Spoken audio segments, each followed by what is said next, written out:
इब्राहिम का उदाहरण, तो फिर हम क्या कहें कि हमारे शारीरिक पिता इब्राहिम को इसमें क्या मिला? क्योंकि यदि इब्राहिम को उसके कामों के कारण धर्मी ठहराया जाता है तो उसके गर्व करने की बात थी, किंतु परमेश्वर के सामने वह वास्तव में गर्व नहीं कर सकता। पवित्र शास्त्र क्या कहता है?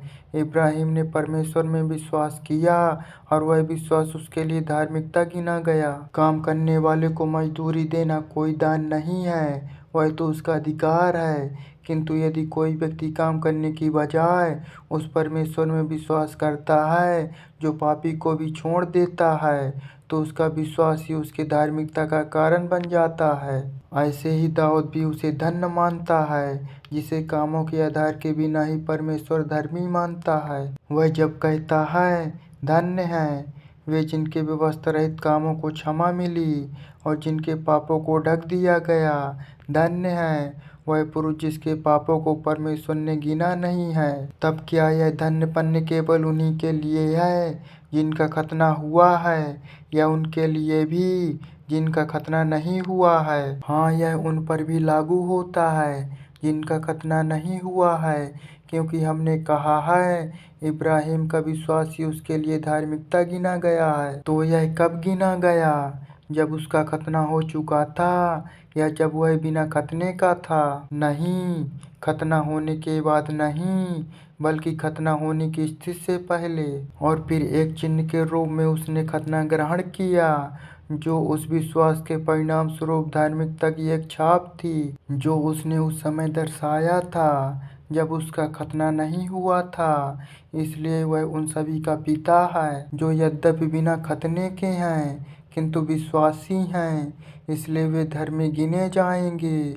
और वह उनका भी पिता है जिनका खतना हुआ है, किंतु जो हमारे पूर्वज इब्राहिम के विश्वास का, जिसे उसने खतना होने से पहले प्रकट किया था, अनुसरण करते हैं। विश्वास और परमेश्वर का वचन इब्राहिम या उसके वंशजों को यह वचन कि वे संसार के उत्तराधिकारी होंगे, व्यवस्था से नहीं मिला था, बल्कि उस धार्मिकता से मिला था जो विश्वास के द्वारा उत्पन्न होती है। यदि जो व्यवस्था को मानते हैं वे जगत के उत्तराधिकारी हैं, तो विश्वास का कोई अर्थ नहीं रहता और वचन भी बेकार हो जाता है। लोगों द्वारा व्यवस्था का पालन नहीं किए जाने से परमेश्वर का क्रोध उपजता है, किंतु जहाँ व्यवस्था ही नहीं है वहाँ व्यवस्था का तोड़ना ही क्या। इसलिए सिद्ध है कि परमेश्वर का वचन विश्वास का फल है और यह सेंतमेंत में ही मिलता है। इस प्रकार उसका वचन इब्राहिम के सभी वंशजों के लिए सुनिश्चित है, न केवल उनके लिए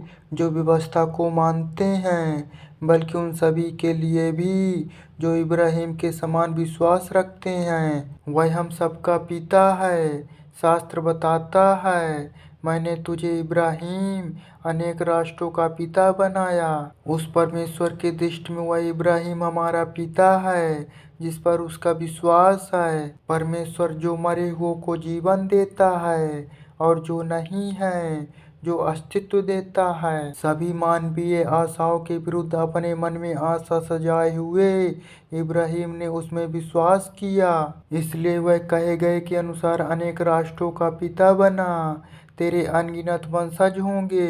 अपने विश्वास को बिना डगमगाए और यह जानते हुए भी कि उसकी देह 100 साल की बूढ़ी मरियल हो चुकी है और सारा बाज है, परमेश्वर के वचन में विश्वास बनाए रखा। इतना ही नहीं, विश्वास को और मजबूत करते हुए परमेश्वर को महिमा दी कि परमेश्वर ने उसे जो वचन दिया है उसे पूरा करने में वह पूरी तरह सामर्थ्य है। इसलिए यह विश्वास उसके लिए धार्मिकता गिना गया। शास्त्र का यह वचन है कि विश्वास उसके लिए धार्मिकता गिना गया, न केवल उसके लिए है बल्कि हमारे लिए भी है। परमेश्वर हमें जो उसमें विश्वास रखते हैं धार्मिकता स्वीकार करेगा। उसने हमारे प्रभु यीशु को फिर से जीवित किया, यीशु जिसे हमारे पापों के लिए मारे जाने को सौंपा गया और हमें धर्मी बनाने के लिए मरे हुओं में से पुनः जीवित किया गया।